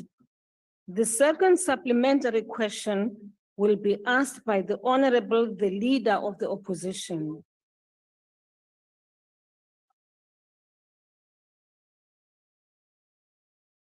Mr. President, let me assure you I am patriotic. And I still cling to the Mandela legacy of approach to conflict internationally. And that is why I will not stand by for not a moment while you and your government drag us into the gutter of the world along with despots and dictators who prey on innocent civilians and who are guilty of war crimes. Mr. President, I cannot believe the answer to your previous question on this matter. The eyes of the world are upon South Africa. We are facing a AGOA not being renewed and now face the risk of sanctions because this government will not come clean on this matter. How do we sleep at night? How do you sleep at night when South African arms and ammunition loaded at the Lady R at Simonstown Naval Base could have been used to slaughter innocent civilians in the Ukraine and in other parts of Africa? My question is simply this: how do you face the world and how do you sleep at night? I thank you, Honorable the Leader of the Opposition. The Honorable the President. Honorable Speaker, earlier you invoked a provision that says an unrelated questions to the questions that are asked are questions that one does not need to answer. And this is one of them. And thank you, Honorable Speaker. I thank you, Honorable the President. The third supplementary question will be asked by the Honorable L.L. van der Merwe. Thank you very much, Honorable Speaker, Honorable President. Mr. President, I thought this question would somehow have touched on our failure to extradite the Guptas, because I think most of us are still traumatized by the fact that while we were thinking they were in jail, they were actually gallivanting the globe with stolen taxpayer money and SA passports. But that having been said, Mr. President, one matter that will completely erode our standing in the international community and cause a severe security crisis is if our electricity grid collapses and a total blackout occurs, which many energy experts are warning against. Not even ESCOM can give us a guarantee that this will not occur. A total grid collapse will lead to a national crisis that we've never seen before and could threaten many lives, and with a heightened risk of social unrest, looting, and vandalism. Mr. President, you've sought to assure us today that our electricity woes will be something of the past soon. But can you tell me whether your government has got a safety and security plan in place for the eventuality of a grid collapse and what that plan will be? Thank you, Mr. President. Thank you, Honorable Van der Merwe. The President. Yes, thank you very much, Honorable Speaker, Honorable Van der Merwe. Through the National Security Council, this government looks at a number of security threats that face our country. And indeed, the electricity one is one of those. And we continue to look at various options and scenarios. And when obviously those events eventuate and are near to eventuating, indeed, the people of South Africa will be the first to know, because on an ongoing basis, we do proper assessments. The security assessment of our country is one of the top items on my daily agenda, as I'm briefed also by the Minister of State Security, as well as our various other operatives or officials in that sector. So indeed, it is one of those matters that we look at, but the efforts that we are putting in place with regard to energy security are the type of efforts which I do believe will continue and will go forward to bear fruit to prevent that eventuality that you're talking about. But nonetheless, we do look at a number of scenarios, and the scenario that you paint is one of those that we look at. Thank you very much, Honorable Speaker and Honorable Member. I thank you, the President. The last supplementary question will be asked by the Honorable F.J. Mulder. The President. Thank you, Honorable Speaker. Through you to the Honorable President. With reference to the mentioned Bushiri, Bester, and unrest matters before the House today, would the Honorable President agree that the mere fact that South Africa has some 300,000 registered private security officers and 4,500 registered security businesses with a combined turnover exceeding 111 billion rand per year is a clear indication that South African citizens have lost faith in the government and its ability to fulfill its constitutional mandate, which guarantees the safety of South African citizens, leaving South Africans with no option other than to bring about these security and intelligence services with after-tax money, as is the case with other disciplines, thus resulting in double taxation. Thank you, Speaker. Thank you, Honorable Member. The President. Honorable Speaker and Honorable Member, my information is many countries have private security firms. And that does not mean that they are resident countries or governments have lost, or people rather have lost complete faith in their own governments. Some of the security companies that operate here emanate from your more developed economy countries. And they are strong and powerful in those countries, having cut their teeth on security matters in their home countries. So their presence there in those countries, and they proliferate in various countries around the world, by no means does it mean that those citizens have lost confidence in their own governments. We must accept that private security is a modern feature of modern society. And it really depends on the preferences of either individuals, households, including companies. And where people live, for instance, where people live in private or enclosed estates, it's not the police who guard them, it is private security. And in a number of places where companies have their installations, it's private security that looks after them. So it depends on the choices that they make. And in the end, we are finding that cooperation between private security firms and the police is something that we found very helpful. And our cooperation, and can speak to the police, they will tell you that it increases and enhances the eyes and the ears of the South African police, and they work in great cooperation together. So that in many ways should enhance the safety of our people. And of course, acts of criminality and many others are caused by a whole range of factors, including state of unemployment and poverty and so forth. So we've got to have a multidisciplinary process of enhancing the security of our people. And if utilizing, for those who have made the choice, private security, that should be something that we say is their choice. But we as government, through the regulator that we have for private security, by the way, are finding it very helpful to work and cooperate with private security. So we don't see private security as an enemy. We see private security as an added force that enhances the safety of our people. Thank you, Honorable Speaker, and I hope that answers your question. Thank you. I thank the President.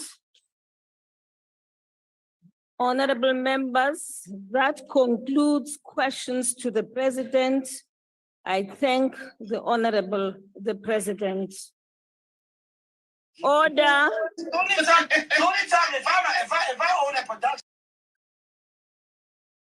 Order. I request members to stand and wait for the chair and the mace to leave the chamber. And that concludes the business for the day, and the House is adjourned.